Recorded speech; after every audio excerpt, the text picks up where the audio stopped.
na kailangang itaas ang anak ng tao upang magkaroon tayo ng kagalingan. Paano natin maitaas ang anak ng tao? Hello, nandyan pa ba kayo? Paano natin maitaas? Sa pamamagitan ng ating pananalig, pananampalataya at pagtanggap sa ating Panginoong Hesus. Sa pamamagitan ng ating pananalig, pananampalataya kay Hesus na ating tinanggap, at sa pamamagitan nito'y magkaroon tayo ng pagbabago ng buhay. At sa ating pagbabago ng buhay, mga kapatid ko sa Panginoon, ay maitaas natin si Jesus. Amen. No? Sa pagsunod natin sa kalooban ng Diyos, sino ba ang maitataas? Sa mga gampanin natin na ayon sa kalooban ng Diyos, lahat nating mga ginagawa, sino ang maitataas? Ang Panginoong Hesus. Amen. At sa pamamagitan ng ating pagsunod sa mga salita na itinuturo ng Panginoong Hesus, tayo'y magkaroon ng kagalingan dahil tayo nagkaroon ng pananalig, pananampalataya na ang Panginoong Hesus ang magpapagaling sa anumang sakit at karamdaman. At ang kagalingan ito, hindi lamang po, tandaan niyo po, hindi lang sa physical na karamdaman, kundi sa spiritual na sakit at karamdaman. Amen? So ang tao, hindi lang sa physical may karamdaman, may sakit, kundi ang spiritual nating buhay. Ang kalooban natin, yun ang matinding sakit na maging dahilan kung bakit ang ating mga karamdaman ay hindi gumaling-galing. Dahil magkakaugnay ang physical at espiritu natin, spiritual. Kapag tayo'y alipin ng kasalanan, patuloy tayong gumagawa ng mga bagay na hindi ayon sa kalooban ng Diyos, hindi tayo gagaling sa physical nating sakit at karamdaman. Magkakaugnay. Kaya napakahalaga po na itaas natin ang Panginoong Hesukristo sa ating buhay sa pamamagitan ng pagsunod natin sa mga salita ng Panginoon. Pagbabago ng buhay. Amen. Handa nating baguhin ang ating mga buhay. Kung gusto nating gumaling, sundin natin ang resita o prescription ng Panginoong Hesus. Ano yung resita niya? Prescription niya? Bilang siya ang doktor, siya ang pinakamagaling na doktor at walang sakit na hindi niya kayang pagagalingin. Panglabas na sakit o pampisikal at espiritual, lahat na sakit kayang pagagalingin ng ating Panginoong Hesus. Sundin mo lang ang gamot na kanyang niresita sa atin. Amin po. Ano yung resita?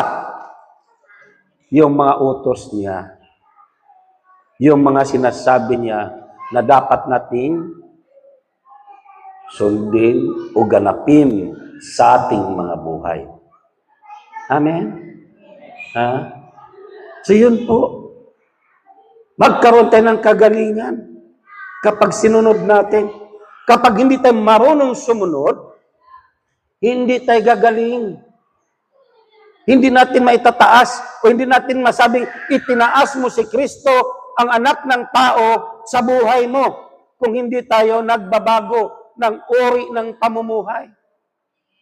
Amen. Sabi ng isang kwento, ito maring narinig nyo na sa akin, no? Isang kapatid natin, masama ang kanyang pakiramdam.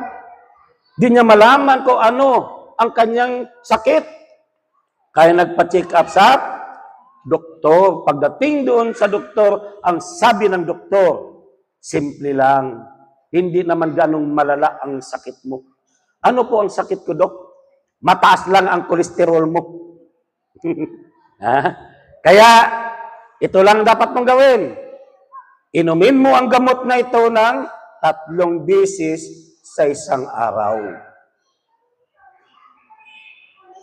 Sabi ng kapatid nating ito, naku Dok, napakahirap naman yan. Kasi malimutin na ako eh. Di ko maalala yan, di ko mainom yan ng 3 beses isang araw.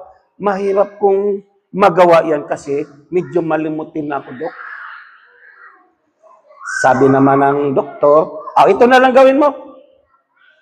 Para mas madali, iwasan mo na lang ang mga matatabang pagkain, maalat, no? Katulad ng patis, bagoong.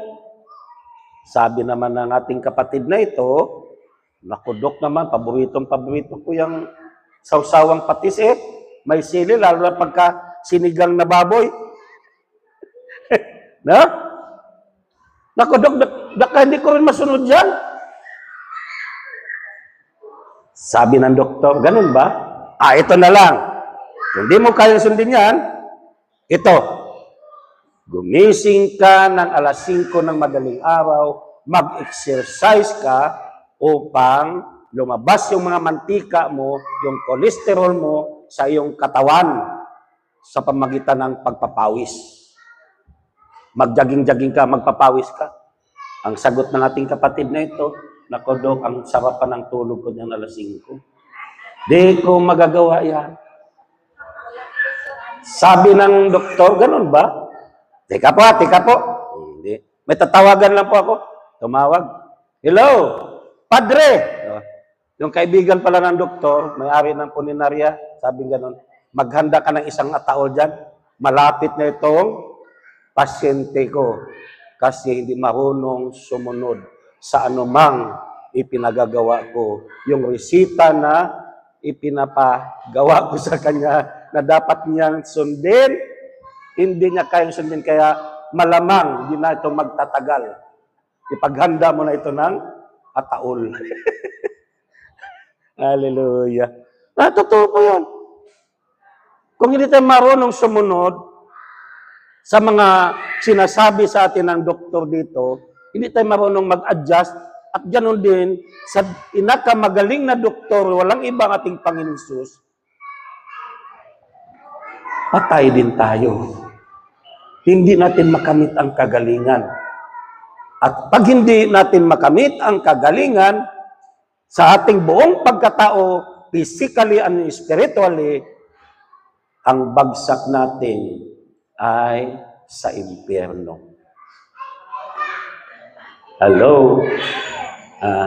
Kaya ngayon pa lang, mag-isip-isip na tayo. Mag-adjust tayo sa sinasabi ng Panginoon sa atin. Huwag kang magtanim ng sama ng loob. Huwag kang magtanim ng puot, galit, hinanakit. Gumawa tayo ng kabutihan upang ang makita sa buhay natin, walang iba ang Panginoong Hesus. Maitaas natin siya sa araw-araw nating buhay. Amen? So yun po ang unang letter K. Bakit kailang itaas ang anak ng tao na walang iba ang ating Panginoong Hesus? Salitang kagalingan. Upang magkaroon ng kagalingan ang tao. Kaya kung gusto niyong gumaling, itaas natin ang Panginoong Hesus sa araw-araw nating buhay sa pamagitan ng pagsunod sa kanyang kalooban.